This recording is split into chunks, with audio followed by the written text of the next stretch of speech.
எனக்கு ஒரு சந்தேகம். ஒரு கிராமத்தில் ஒரு சுருட்டு வியாபாரி சுருட்டு வித்துட்டு வந்திருக்கான். அவன் என்ன சொல்லி வித்துருக்கான்னா, இந்த சுருட்டை பிடிக்கிறதுனால உங்கள் வீட்டில் புருஷ பொண்டாட்டிக்குள்ள சண்டை வராது. இன்னொன்று, இந்த சுருட்டை பிடிக்கிறதுனால உங்கள் வீட்டில் வந்து திருடே நடக்காது, திருட்டு போகாது அப்படின்னு. இன்னொன்று, இந்த சுருட்டை பிடிக்கிறதுனால உங்களுக்கு முதுமையே வராதுன்னா. எல்லாரும் எனக்கு உனக்குன்னு சொல்லி போட்டி போட்டு வாங்கியிருந்திருக்காங்க. அப்போது எப்படி பார்த்தாலும் எந்த ஒரு கிராமமாக இருந்தாலும் எந்த ஊராக இருந்தாலும் கொஞ்சம் விவரமானவங்கன்னு ஒரு சிலர் இருப்பாங்க. இல்லை, அதில் ஒருத்தன் வந்து, ஐயோ நீ சொல்கிறதெல்லாம் எப்படியா சாத்தியம், எப்படியா இதெல்லாம் நடக்காமல் இருக்கும், நீ வியாபாரத்துக்காக இப்படி பொய் சொல்லி விற்கிறியான்னு கேட்டானா. என்ன அவன் சுருட்டு விற்கிறவன் டென்ஷன் ஆகி போய், இன்னும் என்ன பார்த்து இப்படி கேட்குறீங்க, அப்படி பொய் சொல்லியெல்லாம் விற்கணும்னு எனக்கு அவசியம் கிடையாது. இந்த சுருட்டை வந்து வீட்டுக்குள்ளே பிடிச்சிங்கன்னா வீடெல்லாம் ஒரே நாத்தமாக நார். அப்போ ஒய்ஃப் என்ன பண்ணுவான், அதை பொறுக்க முடியாமல் வெளியில் போய் பிடிங்கன்னுவான். அப்போ நீங்கள் ஒய்ஃபை விட்டு வெளியில் போய் பிடிக்கும்போது உங்களுக்குள்ளே சண்டை வருமா, வராதில்லை? அதே மாதிரி இந்த சுருட்டு பிடிச்சிங்கன்னா ராத்திரி பூரா இருமிக்கிட்டே இருப்பீங்க.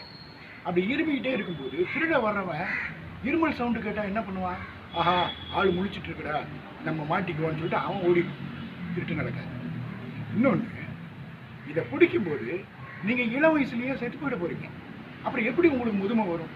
இதை தான் சொன்னேன் நான். அவன் கேட்டவன் அப்படியே முழிச்சிட்டு இருந்திருக்கான். என்ன உங்களுக்கு ஒரு 2 சுருட்டு வாங்கிக்கிறீங்களான்னு கேட்டானா.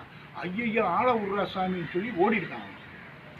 இப்போ எனக்கு என்ன சந்தேகம்னா, இப்போ கிராமங்களில் எல்லாம் பார்த்தீங்கன்னா கொஞ்சம் வயசானவங்க ஆண் பெண் எல்லாருமே வந்து சுருட்டு பிடிக்கிறத பார்த்துருக்கேன் நானே. இப்போ நானே கேட்டிருக்கேன், எதுக்கு நீங்கள் இப்போ இந்த வயசில் சுருட்டு பிடிக்கிறீங்கன்ட்டு. அவங்க என்ன சொல்கிறாங்கன்னா, இந்த சுருட்டு பிடிக்கிறதுனால உடம்புல இருக்க கேஸ் ரிலீஸ் ஆகுதுன்ற மாதிரி சொல்கிறாங்க. உண்மையாக என்னன்றது எனக்கு சரியாக தெரியல. இதை பற்றி விஷயம் யாருக்காவது தெரிஞ்சதுன்னா இந்த கமெண்ட் பாக்ஸில் கமெண்ட் பண்ணுங்க ப்ளீஸ். இன்னொரு சந்தேகம், 1957 பிரான்ஸ் நாட்டில் ஒரு 38 வயசு இளைஞன், தொழிலாளி தான், ஒன்றும் பெரிய ஆளெல்லாம் கிடையாது, சாதாரண வேலை செய்கிறவன். அவன் ஒரு படம் பார்த்துருக்கான். அந்த படத்தில் வந்து மனித உடம்புல வந்து இருக்கிற ஒவ்வொரு பார்ட் எப்படி எப்படிலாம் இயங்குது, அந்த ஹார்ட்டு, கிட்னி, லிவர் இதெல்லாம் எப்படி எப்படி வேலை செய்யுதுன்ற மாதிரி ஒரு ஆவணப்படம். அந்த படத்தை பார்த்துருந்துருக்கான்.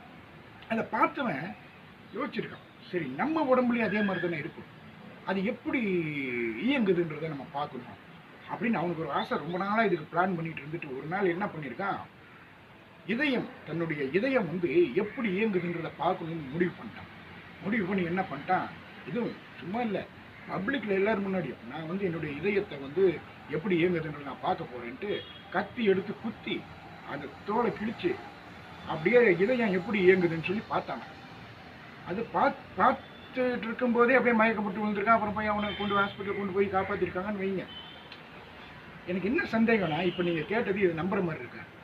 ஆனால் இதை வந்து நான் எங்கே படித்தேன்னா, ஒரு லைப்ரரியில் பொது அறிவு களஞ்சியம்ன்ற ஒரு புக்கில் இந்த விஷயத்தை நான் படித்தேன். பொதுவாக லைப்ரரிக்கு போனால் அறிவு வளரும் எல்லாம் சொல்கிறாங்க, ஓகே இருக்காது, நான் இல்லைன்னு சொல்லல. எனக்கு என்னென்னா, இப்போ பொது அறிவு களஞ்சியம்ன்ற புக்கில் இந்த மாதிரி ஒரு விஷயம் வந்திருக்கு, இது உண்மையா? எனக்கு அதுதாங்க சந்தேகம். தெரிஞ்சவங்க யாராவது இருந்தால் கமெண்ட் பாக்ஸில் கமெண்ட் பண்ணுங்கள். அப்படியே லைக் பண்ணுங்கள், சப்ஸ்கிரைப் பண்ணாதவங்க தயவு செஞ்சு சப்ஸ்கிரைப் பண்ணுங்கள். ரொம்ப